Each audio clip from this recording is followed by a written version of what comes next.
1919년 상하이에서 대한민국 임시정부가 수립되었을 때 이회영은 왕이 없는 임시정부는 분명 지휘권을 놓고 분쟁이 일어날 거라면서 왕이 없는 임시정부를 반대했어요. 그래가지고 고종 대신 의친왕을 상해 임시정부의 중심에 세우려고 의친왕을 만주까지 모셔오지 않습니까? 그러다가 밀정들에게 발각되어가지고 의친왕이 만주에서 체포돼가지고 잡혀오니까 이회영이는 동생 이시영, 나중에 저 대한민국 수립됐을 때 부통령이 됐던 그 이시영하고 함께 1919년 4월 11일 상해에서 열리는 대한민국 임시정부 의원으로 참가는 하지만 가보니까 그의 예견대로 임시정부는 창조파, 개조파, 임종 고수파로 나누어서 그때부터 쌈질을 합니다.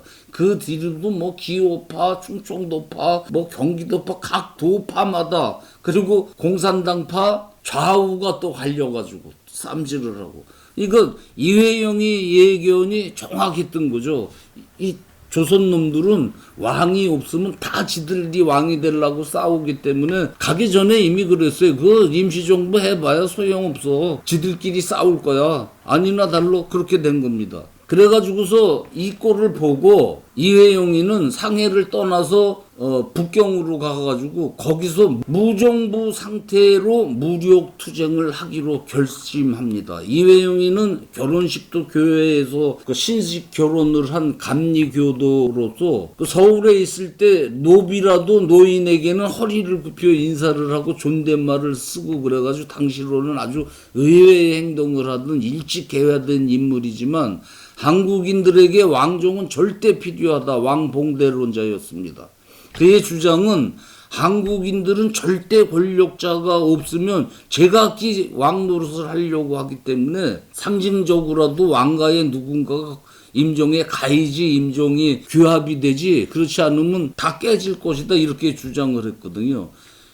그 신채호 선생도 이회영하고 마찬가지로 공산주의도 싫고 이승만이처럼 뭐 국제연합에 한국을 가입시키고 뭐 이러는 거 그 주장에 반대하면서 이회영이하고 무정부 상태로 어차피 왕실이 없어지니까 우리는 그냥 무정부 상태로 무력 항쟁을 하겠다 이렇게 된 거죠.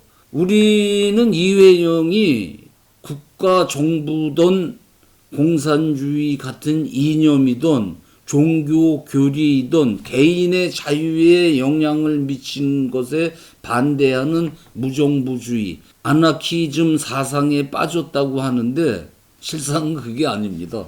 500년 전통의 왕정이 아니면 그냥 무정부 상태로 투쟁을 하겠다는 전통주의자로 저는 봅니다. 그리고 또 하나 무정부주의를 내세운 것이 이회영이 만주에서 독립군을 지원해가지고 무력 투쟁을 하는데 대규모 일본군이 와가지고 나중에는 일본이 만주를 먹어버리지 않습니까? 거기 국가를 세우지 않습니까? 그러니까 만주에서 무력 항쟁을 할 수가 없어서 중국에서 해야 되는데 그때 만주를 먹은 일본이 중국을 먹기 시작을 하지 않습니까?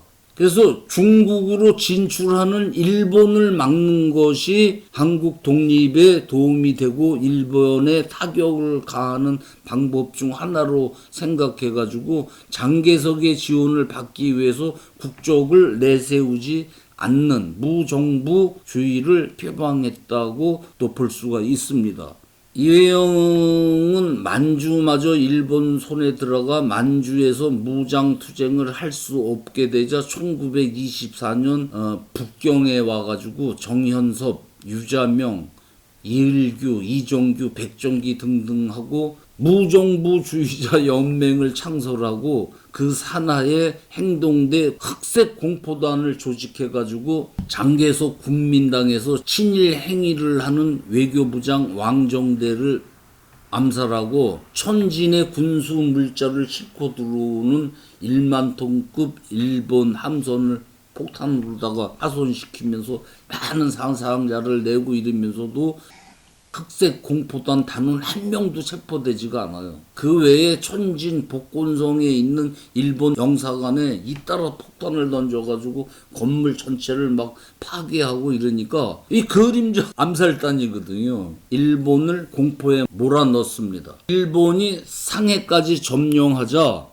어느덧 환갑이 훨씬 넘은 65세가 된 이회영은 다시 만주로 가서 이번에는 일본 천황을 제거하려고 만주 지역 실권자 장항량하고 연대를 해서 암살단을 만들려고 1932년 11월 상해의 항포강 부두에서 이회영이 만주로 가는 배를 탑니다.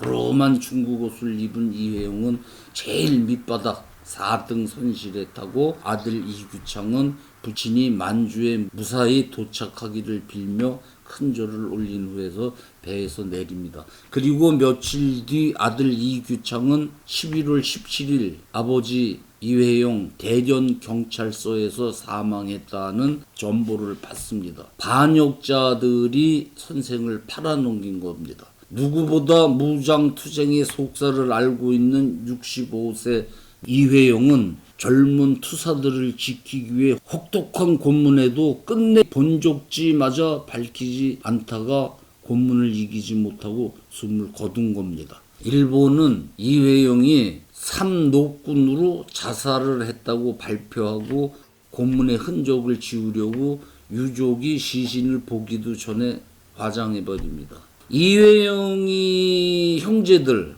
그 엄청난 재산을 팔고 만주로 갔던 형제들 모두 그 많던 재산을 독립군 양성과 지원에 다 써버리고 중국 빈민가를 전전하면서 영양실조로 돌아들 가십니다. 훗날 이회영의 아들 이규창은 일주일에 3끼를 먹으면 잘 먹을 정도였다. 그런 궁핍 속에서도 아버지와 삼촌들은 독립의지를 꺾지 않았다. 이렇게 회고했습니다. 이시영의 형 이석영은 상해에서 굶주림에 시달리다가 세상을 떠났고 셋째 이철영도 1925년 굶주림 속에서 사망했고 여섯째 이호용도 1933년에 첫째 이건영도 1940년 중국 빈민가에서 숨들을 거둡니다. 그 6형제 중 모두 독립운동을 하다 이처럼 이도 목숨을 잃고 다섯째 이시영만 살아가지고 대한민국 수립 후 부통령이 되지 않습니까? 좌익들은 자기네 이념을 높이려고 이미 고종의 대한독립 정신을 모략해 왔습니다. 그런데 이제 우익마저 반일 종족주의 반대라는 해괴한 말로 고종을 모략하고 우리 젊은 애들은 일제 침략을 축복이라고 나발을 붑니다. 우익이라면 마땅히 고종의 충신들이 목숨을 걸고 이룩한 대한독립 정신을 품어야 합니다. 고종을 우리 편으로 끌어와야 됩니다. 고종을 모르고 대한독립 운동사를 모르기 때문에 고종은 무능했고 명성황후는 금강산 1만 2천봉에 쌀가마 비단을 올리고 구슬하고 일본이 하는 얘기들을 하면서 대한독립운동의 중심 고종을 내버리고 있습니다. 역사를 잊은 민족 노예가 된다. 역사는 애국심의 본향이다. 역사는 오늘과 미래의 거울이다. 감사합니다.